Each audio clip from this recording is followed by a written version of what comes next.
Isang magandang araw na naman po mga kasaka. Kamusta po kayo? Ako po muli ito, ang inyong agriculturist. Sumasaludo sa magsasakang Pilipino para sa Pilipino. So mga kasaka, gaano po ba kahalaga ang patubig pagkatapos po na tayo ay mag-spray ng herbicide? Kasi marami pong nagtatanong kung kaya po bang patayin ng herbicide na yan kahit hindi mapatubigan. Alam nyo po, dito po sa mga herbicide na atin pong inirekomenda sa palayan ay lagi pong nangangailangan ng patubig. Kapag po tayo nag-spray ng herbicide, kahit anong herbicide, after 2 to 3 days po na tayo makapag-apply, kailangan po natin na mapa-applyan ng tubig or mapatubigan kaagad, dahil malaki po ang itinutulong niyan para po mapatay yung damo. Kaya po mapapansin nyo, kung halimbawa po hindi natin napatubigan 2 to 3 days matapos nating i-apply yung herbicide, ay may mga namamatay naman po, pero karamihan po ay nabubuhay. Kaya napakahalaga po na pagkatapos mag-spray ng herbicide 2 to 3 days,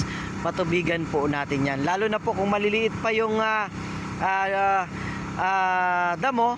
So pag yun po ay nalubog, mas lalong patay na patay po ang atin pong mga damo sa palayan. So, at kung gusto naman po nating makatipid sa pag-spray ng herbicide, ang pinaka matipid po na pamatay damo ay walang iba kundi ang patubig. At syempre, yung pag pinapantay po natin yung lupa or yung pagpapatag, dapat po ay pantay na pantay. Walang mataas, walang mababa, para kapag po tayo ay nagpatubig, yung mga tumutubong maliliit na damo ay kayang-kayang lunurin ng tubig. So doon pa lang mamamatay na po ang mga damo. So makakatipid na po tayo sa paggamit ng herbicide.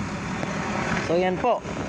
Kaya napakahalaga po lagi na kapag tayo po ay nag-a-apply ng herbicide sa palayan, ay kailangan po natin ng patubig. Kahit po nga ang herbicide na in-apply natin ay pambuto o kaya ay pantatlong dahon na, or yung mga malalaki na, kailangan pa rin po ng patubig. Yun po ay napakahalaga lagi ng patubig pagkatapos mag-spray ng herbicide. So yun po. Salamat po mga kasaka. Happy farming!